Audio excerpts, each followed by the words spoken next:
The movie starts in a futuristic Japanese society. The government has implemented a complex nationwide rule named the Red Threads of Science. According to this rule, when a person turns 16, they are assigned a romantic partner by the government. The partners are chosen after extensive research about both parties, like their hobbies, habits, families, and so on. The main aim of the law is to encourage successful marriages and combat increasingly low birth rates, which are threatening a lack of manpower in Japan. Over the years, the system has proven to be fruitful, as almost 100% of government-arranged marriages are successful in producing offspring and are less likely to get divorced. The only drawback of the law is that people sometimes fall in love before they turn 16 and do not want the government to interfere with their love life. In such cases, those who disobey the arrangement face penalties and get less privilege as citizens. The protagonist of the film is a cheerful high school girl named Aoi. She is about to turn 16 in a day and is super excited about finally getting to meet the love of her life. All her friends are also thrilled for her, as they have been eagerly waiting to turn 16 for as long as they can remember.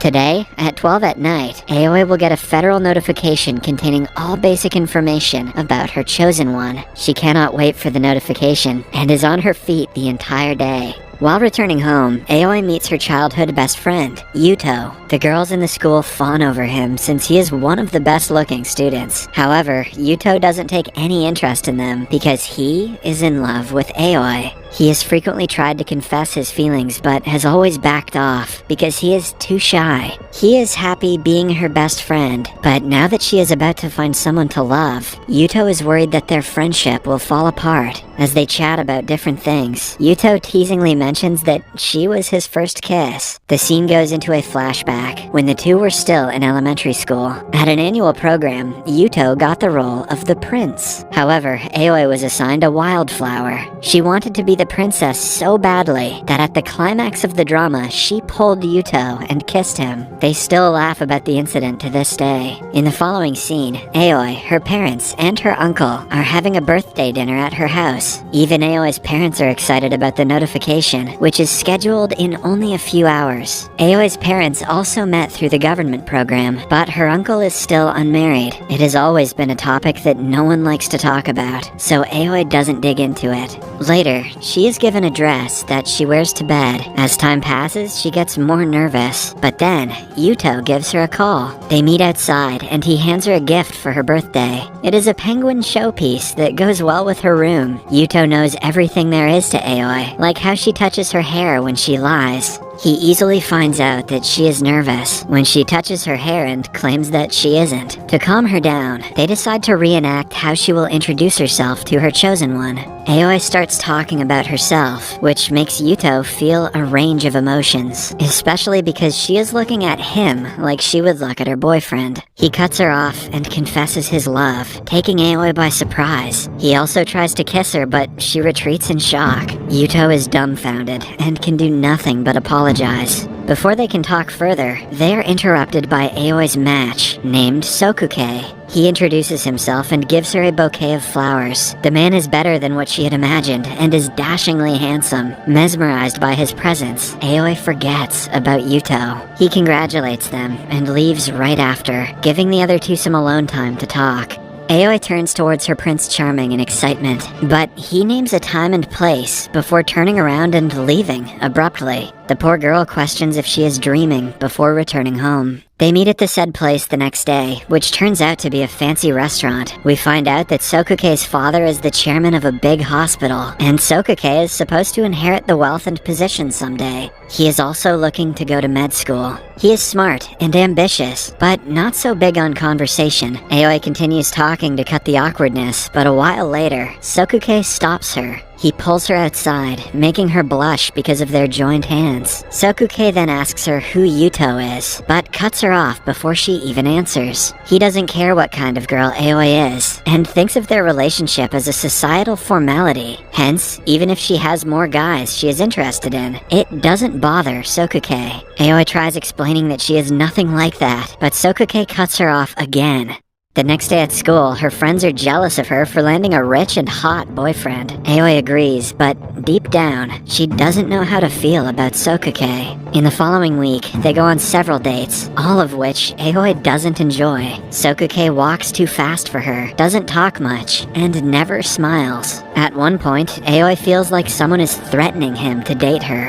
Having had enough, one day, she dresses up as a supposedly rich lady who matches his status. The dress-up is over the top, but Sokake doesn't comment about it. Aoi again tries making conversations, but he dismisses her with simple answers. She even inquires if he has told his friends about her, but Sokake thinks the question is outrageous, because he would never do something like that. Aoi leaves the restaurant after another failed date, losing hope that she will ever get along with him.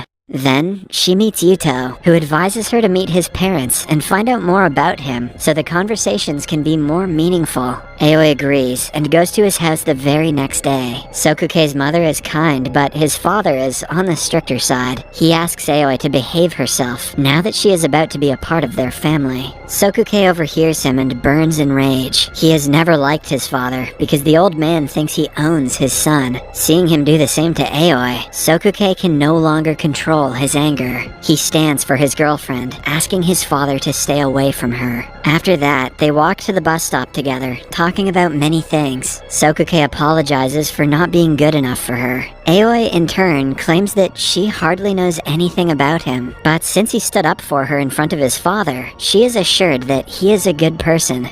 Or maybe he just hates his dickhead dad. Aoi's bus arrives, but Sokuke doesn't let her board it by pulling her around and kissing her. The bus drives away as the two continue kissing. Aoi is over the moon the next day. She thanks Yuto for the advice, even though it didn't work out the way he thought it would. They refrain from talking about his confession and engage in other lighthearted conversations. Yuto's birthday is in a few days, and he will also get to meet his assigned partner. However, unlike Aoi, he is not too excited. When Sokuke and Aoi are on their next date, she brings him to a shop to buy a scarf for Yuto as a birthday gift. After that, they go to an aquarium, but Sokuke is not in a good mood. Sokuke feels that something is fishy. Aoi registers that he is jealous and hugs him because him being jealous means that he likes her. Sokuke smiles at her for the first time, and the two share a kiss. In the following scene, Aoi gives Yuto the scarf. He reveals that he talked to his chosen partner, but she lives in another part of the country, so they have decided to meet in the summer. Since Yuto has no plans for his birthday, Aoi thinks it is a great idea if she brings him along with her and Sokuke. Initially, the date is very awkward, but the guys start talking when Yuto discovers that Sokuke chose his scarf. By the end of an hour, they get along pretty well, but then the two are left alone, without Aoi. Yuto asks Sokuke if he knows what things Aoi likes and dislikes, her mannerisms, her ambitions in life, or anything that a partner should know. Sokuke is guilty of never paying much attention to his girlfriend, so he has nothing to say. Yuto, on the other hand, lists the things that Aoi likes, and explains how Sokuke can be a better partner for her. They eventually get into a fight, and Yuto leaves.